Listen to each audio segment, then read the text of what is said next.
न इधर के रहे न उधर के रहे। उनको कहा गया कि शिवपुरी से आप चुनाव लड़ोगे।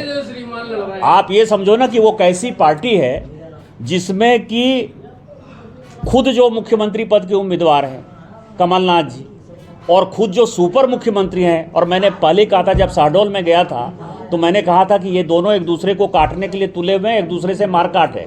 मेरी बात को उस वक्त कोई ध्यान नहीं दिया। मैं जब गया था सितंबर के महीने में तो हो गए कपड़े फाड़ने वाला। ये इन दोनों ने मिलकर, अब भारतीय जनता कांग्रेस का इससे बड़ा तो कोई नेता नहीं है। ये दोनों नेता हमारे एक आदमी को तोड़ के लेके गया कि मैं तुमको शिवपुरी से टिकट दूंगा। दोनों ने कमिटमेंट की। ये कैसी पार्टी है कि जब वीरेंद्र रघुवंशी के साथ कमिटमेंट पूरा नहीं की, वो आम जनता के साथ कमिटमेंट पूरा करेगी। उस बेचारे को तो रोड का छोड़ दिया, ना इधर का मिला ना उधर का मिला। अब उनको कहा जा रहा है कि तुमको शिवपुरी गुना चुनाव लड़ाएंगे। आप लिख लीजिए कि शिवपुरी गुना जो है वीरेंद्र रघुवंशी चुनाव किसी कीमत पर यहाँ नहीं लड़ सकते हैं। कोई तीसरा आदमी पैदा हो जाएगा। तो जिनके बात का भरोसा नहीं है उसके बात पर क्या बात करेंगे। जो बड़े नेताओं के साथ मुकर जाते हैं, आम जनता के साथ क्या करेंगे। तो इसीलिए आप क्यों नहीं रोक पाए सर उनको? कांग्रेस में जाना पड़ा, आप क्यों नहीं रोक पाए उनको? हमने क्या उनको कहा कि आपको टिकट नहीं देंगे? अरे आप आलोचना कर रहे हैं ना कांग्रेस की कि उन्हें टिकट नहीं। मैं ये कह रहा हूँ कि हमने उनको, वो अपने मन से गए। उनको लगा कि हमको ज़्यादा बेहतर सिचुएशन है। यहाँ यशोधरा जी जो है, जब तक वो घोषणा नहीं करती तो ये सीट खाली थोड़े था।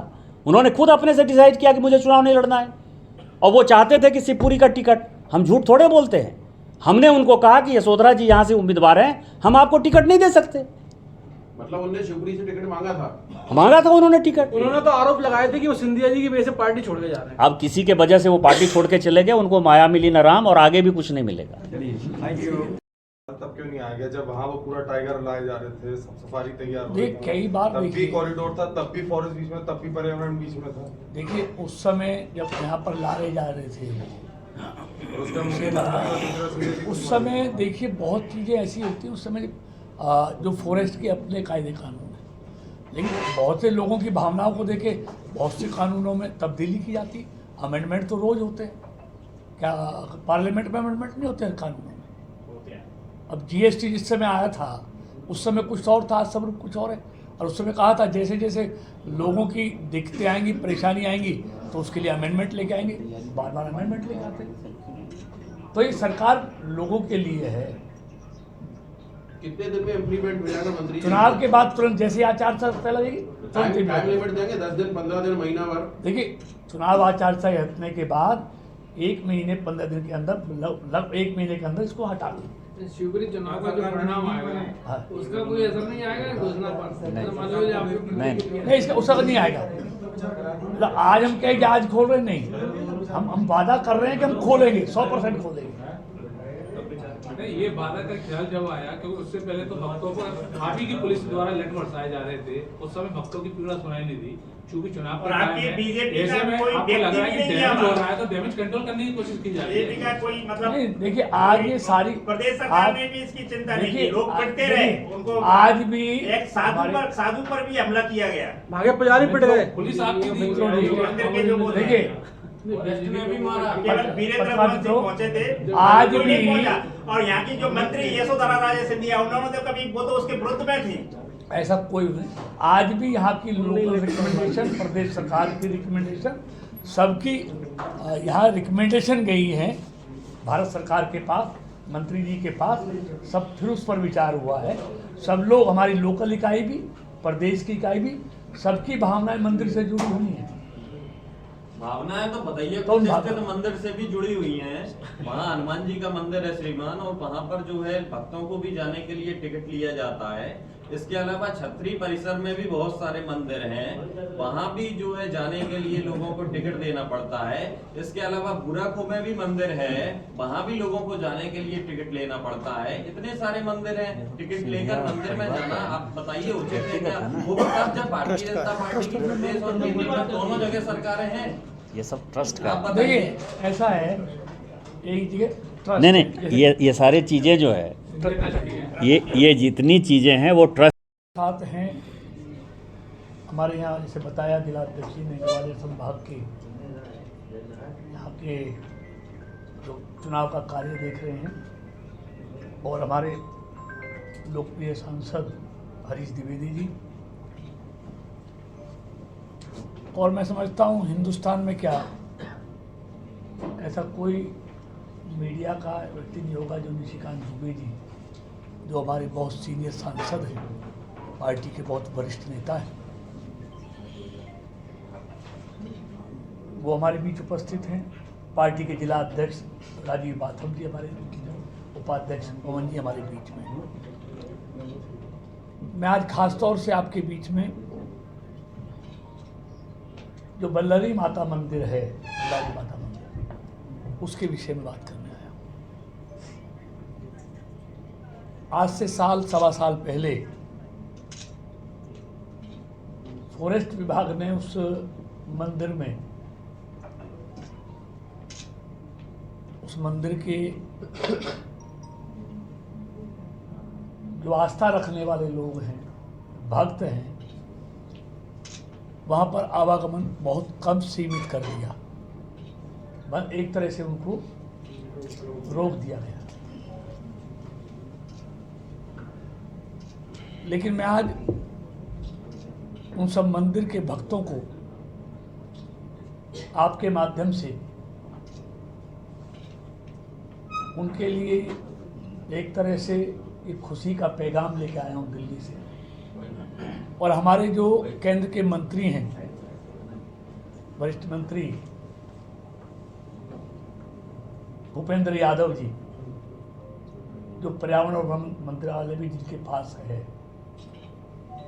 उन सब से बात करने के बावजूद आज मैं आपके माध्यम से उनको सबको आश्वस्त करने आया हूँ कि उस मंदिर की हम फॉरेस्ट के आसपास फेंसिंग कराकर उसको कॉरिडोर देने का काम करने जा रहे हैं। मतलब मंदिर उनके लिए खोलने जा रहे हैं। ये मैं आपके माध्यम से उन सबको बताने के लिए यहाँ पर आया हूँ, क्योंकि मंदिर वो स्थान है जहाँ लोगों की आस्था रहती है। और इतना पुराना मंदिर, इतने समय से जहाँ लोगों को आना जाना हो और अचानक वो बंद हो जाए तो लोगों के मन में कहीं ना कहीं ठेस पहुंचती है। तो इसलिए मंदिर को हम कॉरिडोर देंगे, उसकी फेंसिंग कराएंगे और फिर से उस मंदिर में आवागमन हो, आस्था रखने वालों को वहाँ पूजा करने का अवसर हो। ये मैं आपके माध्यम से सबको कहने आया हूँ। ये काम हम निश्चित तौर पर करेंगे। बड़ा मुद्दा है। मध्य प्रदेश के पूर्व मुख्यमंत्री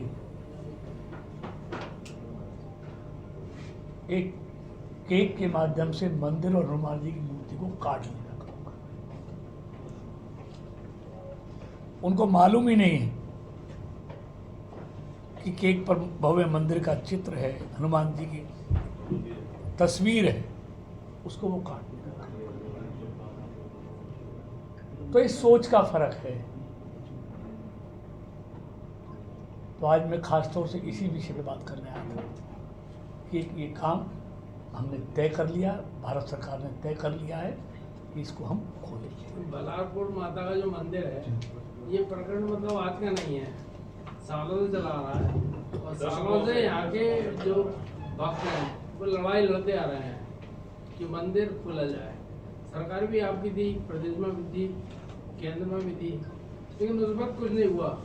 अब जबकि बिल्कुल चुनाव नज़दीक है और चुनाव के दौरान आप ये घोषणा कर रहे हैं, तो क्या आपको नहीं लगता कि ये आचार संहिता के उल्लंघन का एक मामला है? आचार से देखिए, आचार से जो काम कर रहे हैं हम करने नहीं करेंगे। ऐसे तो सारे घोषणा पत्र भी आज भी लोग कह रहे हैं कि हमारी सरकार आएगी तो ये करेंगे। पक्ष व विपक्ष कह रहे हैं ना, वादा कर रहे हैं ना। मंत्री जी ये चिंता इस समय क्यों व्यक्त कर रहे हैं जबकि 3 महीने पहले से इस पर काम चल रहा है और लोग परेशान थे? ये मुद्दा हमें उसी समय उठाना था। सरकार आपकी थी, प्रतिनिधि आपके थे, मंत्री आपके थे, मध्य प्रदेश के मुख्यमंत्री आपके थे, सीएम भी आए तो सभा में यही बोल के गए। आप भी 1 हफ्ते बाद वही बात दोहरा रहे हैं। क्या मान के चल रहा है ये मुद्दा गरमाएगा इस बार? देखिए, निश्चित तौर पर नहीं, हम समस्या का समाधान करके लेके आए। लेके आए मतलब आप कोई अधिसूचना लेके आए हैं, पत्र जारी? अधिसूचना चुनाव आचार संहिता लगी हुई है, नहीं कर सकते आप। मतलब आप तो घोषणा कर रहे हैं, जब कहिए ना घोषणा, मतलब एक तरीके से आप आश्वासन दे रहे हैं, जो बता दीजिए। और आश्वासन नहीं दे रहे, हम करेंगे। खाली कोरा आश्वासन नहीं है, हमारी कथनी करनी में फ़र्क नहीं है। हम जो कहते हैं वो करेंगे, और मैं आपके बीच में कह के जा रहा हूँ। तो 5 साल पहले प्रदेश में गवर्नमेंट आपकी, सेंट्रल में प्राइवेट चीज़ों में भी सरकार हस्तक्षेप है।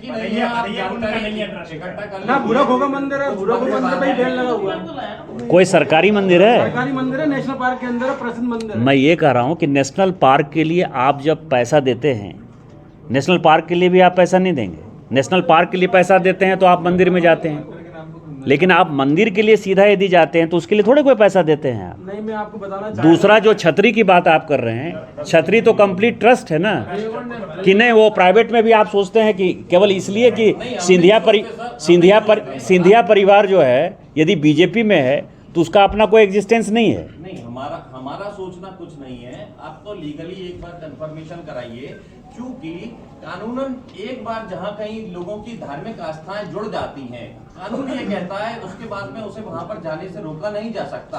अगर कोई धार्मिक स्थल है, वहां पर जाने से व्यक्ति को रोका नहीं जा सकता, उसे बाध्य नहीं किया जा सकता कि उसे टिकट आप ये सोचो, आस्था की बात कर रहे हैं, इसलिए मैंने ये बात कर दी। आप ये सोचो कि स्पेशली केंद्रीय मंत्री शिवपुरी आए हैं इसी चीज़ की घोषणा करने के लिए, इसी चीज़ का आश्वासन देने के लिए, और ये बताने के लिए कि शिवपुरी का परिणाम पक्ष में हो या विपक्ष में हो, इन चीज़ों से भारतीय जनता पार्टी एक ऐसी पार्टी है जो सत्ता में रहे, सत्ता के बाहर रहे, भारतीय जनता पार्टी के कार्यकर्ता जो है वो हमेशा आम जनता के मुद्दे के साथ जुड़े हुए रहते हैं।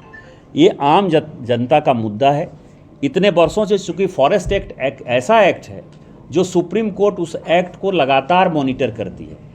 जैसे हम बनाने वाले थे चाइना बॉर्डर तक रोड बनाने वाले, जो टनल जिसमें अभी आप देखिए कि फंसा हुआ है सारा मामला, इसको बनने में जो है कम से कम 5 साल 7 साल लग गए, जो राष्ट्रीय सुरक्षा से भी जुड़े हुए विषय है।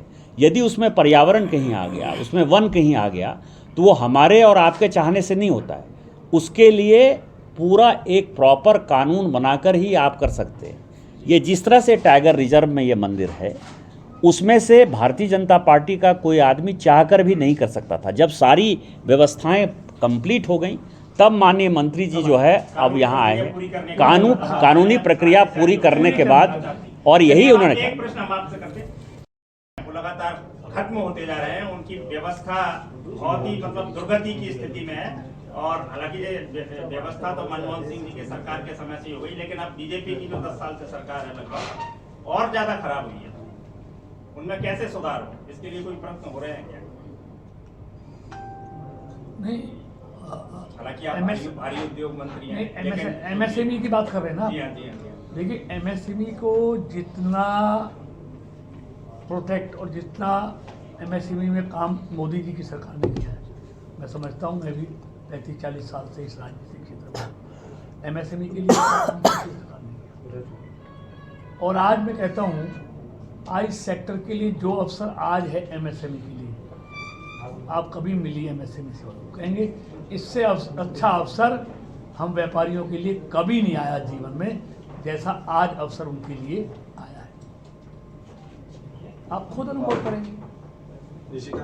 इसमें नहीं, मैं इसमें एक चीज़ जोड़ दूं कृष्णपाल जी के लिए। कई एक लोग आप में इसमें पार्लियामेंट को फॉलो करते होंगे, क्योंकि आज वो घटना हो रही है अमेरिका में, इसीलिए मैं उसको केवल याद दिला दे रहा हूँ। अब क्या हुआ है कि माहौल बदला है।